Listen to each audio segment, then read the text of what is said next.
शहदादकोट में आईजी जे हुकुम ते पुलिस के एक नओं सर्च ऐप ॾियण जो हुकुम। गुलज़ार अहमद चांडियो जी रिपोर्ट मूजिब कंबर शहदादकोट पुलिस जो वॾो कदम। आईजी सिंध रफ़त मुख्तार राजा ऐं डीआईजी लाड़काणो नासिर आफ्ताब पारां कंबर शहदादकोट पुलिस के सर्च ऐप ॾियण जो कदम खयो वियो आहे।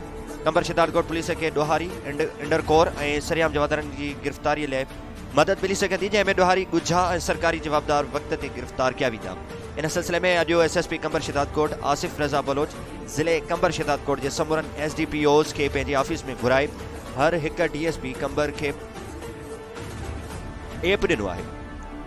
डीएसपी कंबर अब्दुल वाहिद वधो, डीएसपी शहदादकोट मुनीर अहमद बुगटी, डीएसपी नसीराबाद नूर मोहम्मद सोरियानी, डीएसपी मीरो खान, असदुल्ला भट्टी ऐं डीएसपी वारह ज़ाहिद हुसैन सुमरो के धार सर्च ऐप डिवाइस ऐं ऑपरेटर डिवाइस फराहम किया विया। एसएसपी कंबर शहदादकोट आसिफ रज़ा बलोच चवण आहे त सर्च ऐप डिवाइस ज़रिए ॾोहारी लिकियल ऐं इश्तिहारी जवाबदारनि जी बर वक़्त निशानदेही करे ॾोहारियुनि खे गिरफ़्तार कयो वेंदो।